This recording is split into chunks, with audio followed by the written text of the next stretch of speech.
안녕하세요. 내과식당TV 정석구입니다. 오늘은 간 건강에서 중요한 주제 중에 하나인 비알코올성 지방간 질환에 대해서 이야기해 보도록 하겠습니다. 간은 우리 몸에서 매우 중요한 역할을 하는데도 불구하고 평소에는 자주 간과되기 쉬운 장기입니다. 오늘 영상에서는 비알코올성 지방간 질환이란 무엇인지, 그리고 어떻게 관리해야 되는지, 그리고 어떻게 예방할 수 있는지에 대해서 자세히 알려드리도록 하겠습니다. 비알코올성 지방 간질환이라고 하는 것은 흔히 논알코올릭 패티리버 디지즈라고 부릅니다. 우리가 생각했을 때 술을 많이 마시면 간에 문제가 생기는 것은 당연하다고 생각할 수 있지만, 이 비알코올성 지방 간질환은 술과 상관없이 발생합니다. 주로 비만, 당뇨병, 고지혈 등과 같은 대사질환과 관련이 있습니다.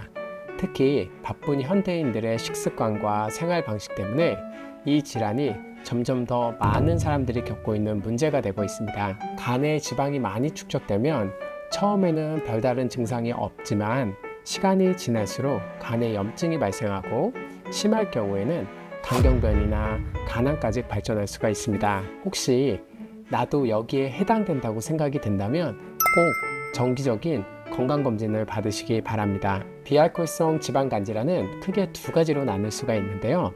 단순 지방간과 비알코올성 지방간염으로 나눌 수가 있습니다. 단순 지방간은 그냥 쉽게 이야기해서 간에 지방이 축적된 상태를 이야기하고, 아직은 염증이나 간 손상이 동반되지 않은 비교적 안전한 상태를 이야기합니다. 하지만 비알코올성 지방간염의 경우에는 조금 더 심각한 것으로 보고 있습니다.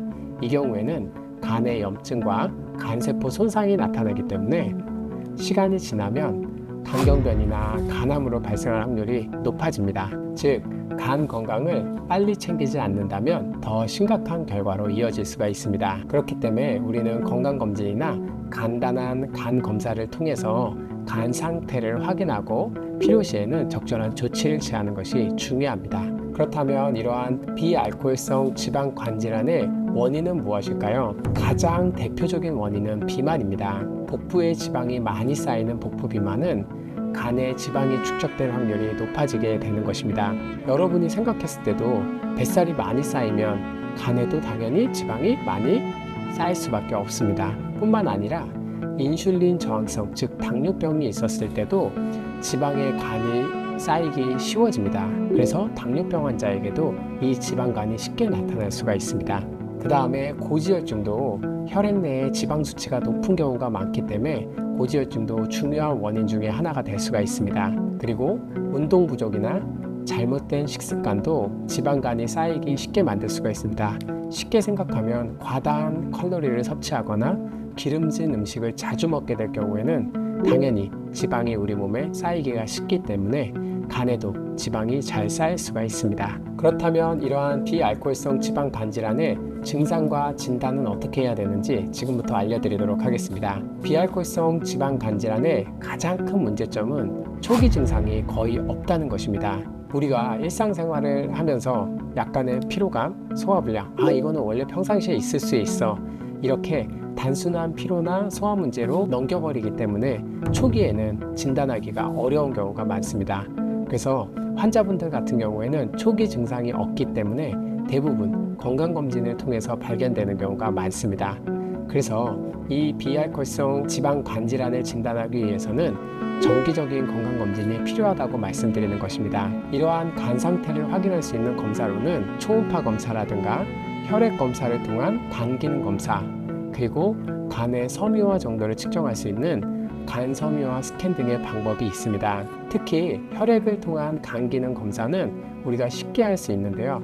여러분들이 검사했었을 때 많이 들어보신 AST, ALT라고 하는 간 효소의 수치를 확인하여 이 수치가 높다면 간에 염증이 있는 상태를 의미할 수가 있습니다. 그렇다면 이 비알코올성 지방간 질환을 진단받게 된다면 치료는 어떻게 해야 할까요? 현재까지는 약물치료법이 개발되지 않았습니다. 현재 3상 연구가 진행 중에 있고 조만간 연구 결과가 나오긴 할 텐데, 아직까지는 가장 좋은 치료 방법은 생활 습관을 개선하는 것이 무엇보다 중요합니다. 최근 연구에 따르면 가장 중요한 것이 체중 감량이라고 하는데요. 우리의 체중을 약 7에서 10% 줄인다면 비알코올성 지방 간질환이 호전되는 경우가 많다고 합니다.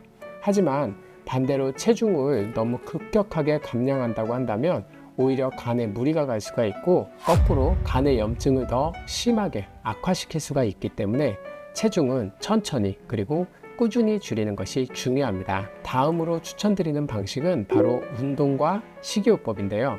운동은 보통 유산소 운동만 권하는 것은 아니고 유산소와 근력 운동을 함께 병행하는 것을 권장합니다.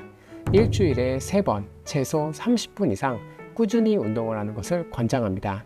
다음으로 식습관은 지중해식 식단을 따르는 것이 매우 좋습니다. 이 지중해식 식단에는 채소, 과일, 생선, 그리고 올리브 오일과 같은 건강한 지방을 중심으로 구성되어 있는데요.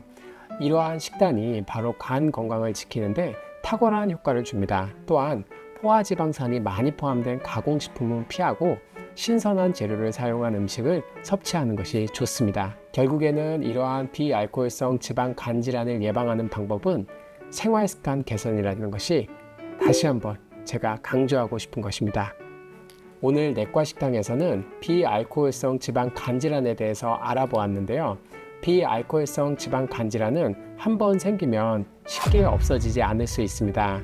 그래서 우리가 간에 지방이 쌓이는 것을 막기 위해서는 꾸준한 운동과 식단 관리를 유지하는 것이 중요하고 필요한 경우에는 건강검진을 받아서 정기적으로 나의 간을 체크하는 것이 중요합니다. 그 외에 더 궁금한 사항이 있으시면 댓글 남겨주시기 바랍니다. 감사합니다.